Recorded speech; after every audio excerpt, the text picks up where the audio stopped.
Hey everyone, welcome back. Great to have you all here again. So, this is our second session on Indian polity, and we are continuing our journey through the Constitution, covering the important articles from a prelims point of view, one by one. Today, we are moving into part 3 of the Constitution, which deals with fundamental rights. Specifically, we are covering Articles 12 to 15, which talk about the state, law, equality, and non-discrimination. These 4 articles are absolutely foundational for the entire fundamental rights chapter, so make sure you are taking notes. Let us get into it. Now, before we go into each article individually, look at how these 4 articles are actually designed to work together as a system. Article 12 tells us who is responsible for guaranteeing these rights. Article 13 tells us what happens when any action violates them. Article 14 gives us the universal standard of equality that everyone is entitled to. And Article 15 tells us how that equality is actually applied and protected in real life. Think of it as a chain. You first need to know who the duty bearer is, then what the consequence is for violating rights, then what the goal is, and finally, how we get there. Simple and elegant. Keep this structure in mind as we go through each one. Now, Article 12 answers a very important threshold question. Before we can hold anyone accountable for violating fundamental rights, we need to know who exactly is bound by these rights. That is where Article 12 comes in. It defines what the state means for the purposes of Part 3. The state includes 4 broad categories. First, the Government and Parliament of India at the central level. Second, the government and legislature of each individual state. Third, all local authorities like municipalities and panchayats. And fourth, any other authority that operates within Indian territory or is under the control of the Government of India. This 4th category is very important from a prelims point of view because the Supreme Court has expanded it to include bodies that are financially dependent on the government or perform public functions even if they are not technically government bodies. So an entity like BCCI or a large public sector undertaking may or may not qualify depending on the degree of government control and the nature of the function it performs. Just remember that. Now that we know who the state is, Article 13 answers the next question. What happens if the state makes a law that violates fundamental rights? Article 13 works in 2 directions. First, for laws that existed before the Constitution came into force, those pre-Constitution laws become void to the extent they are inconsistent with Part 3. They do not vanish entirely. Only the inconsistent part is struck down. Second, for laws made after the Constitution, the state simply cannot make any law that takes away or abridges fundamental rights. If it does, that law is void. Now there is one very important exception. Article 13 does not apply to constitutional amendments made under Article 368. This was upheld in the Keshavananda Bharati case, with the caveat that even amendments cannot touch the basic structure of the Constitution. Keep that in your mind. Here is something students often overlook. Article 13.3 gives us a very wide definition of the word law. It is not just acts passed by Parliament or state legislatures.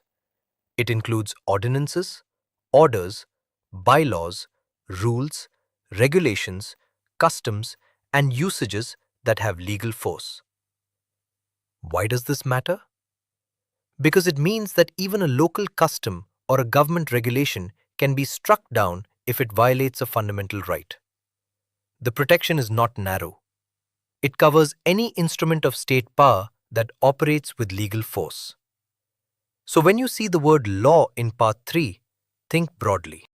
Now we come to one of the most important provisions in the entire Constitution. Article 14 guarantees two things: equality before the law and equal protection of the laws. Equality before law is a negative concept borrowed from the British tradition. It simply means no one is above the law.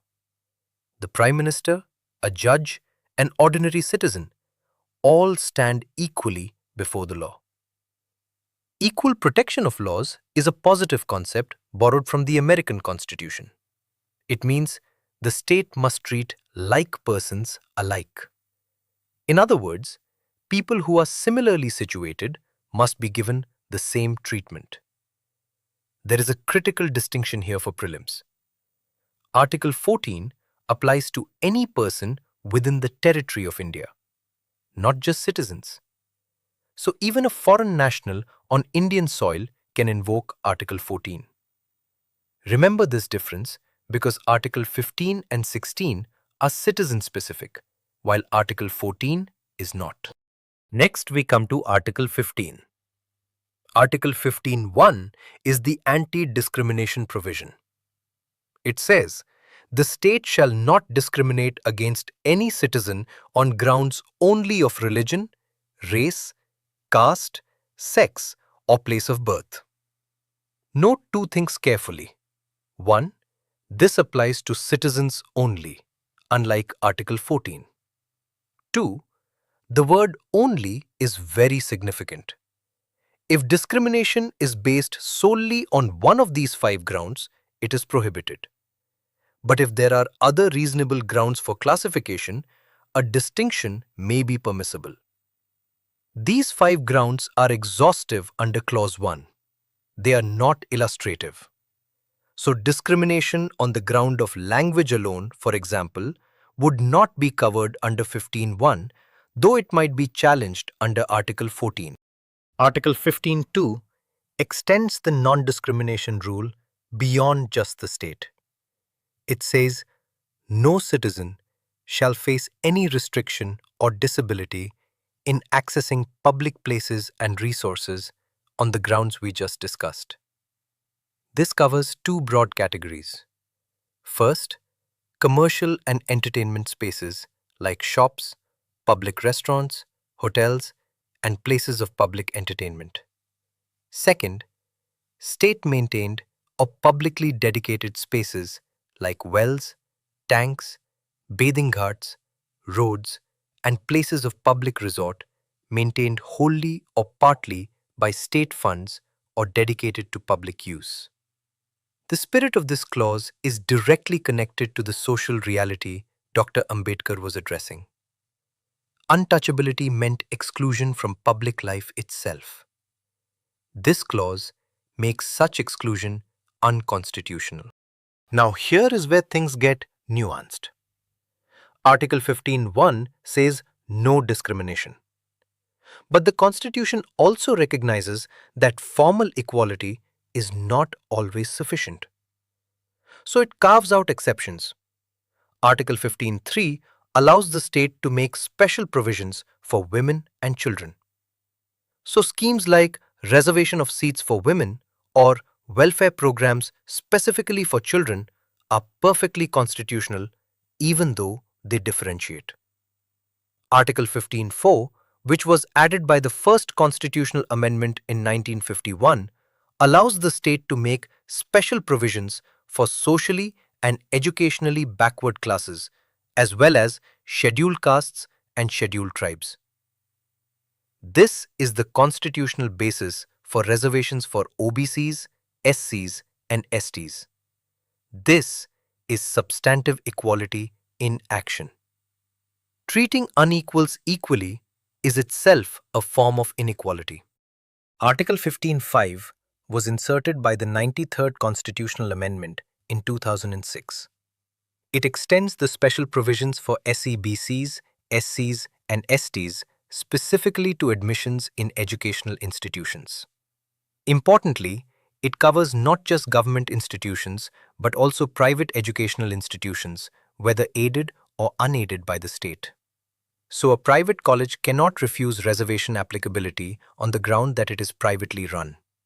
However, minority educational institutions referred to in Article 31 are specifically excluded from the scope of 15(5).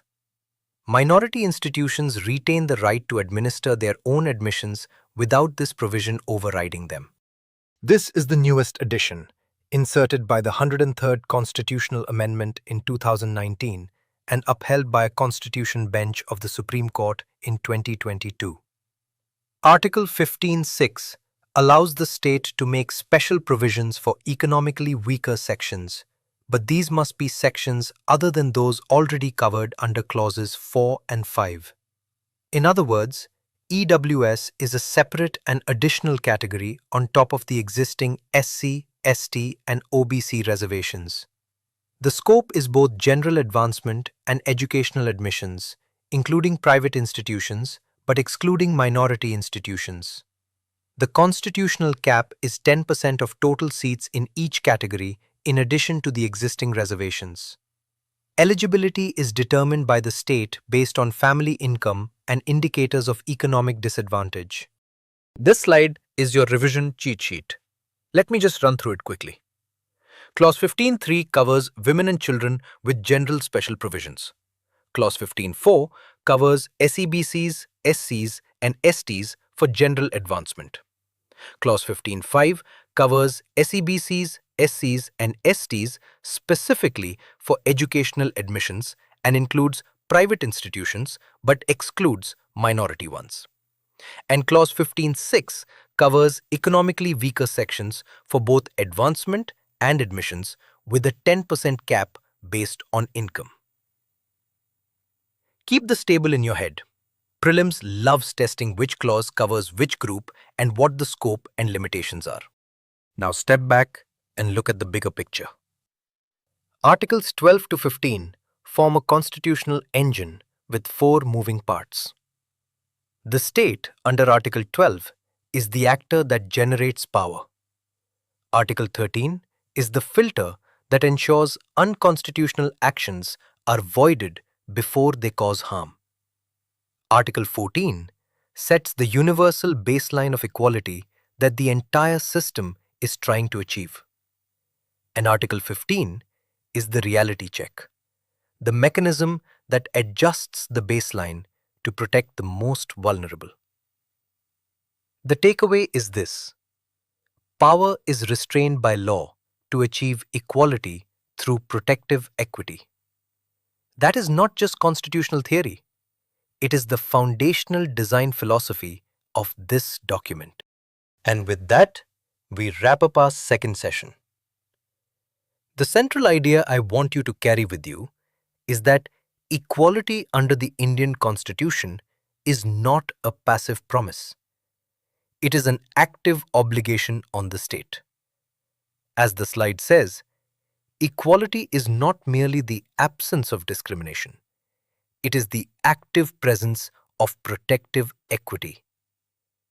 In our upcoming sessions, we will continue moving through the important articles from a prelims perspective and build on this foundation step by step.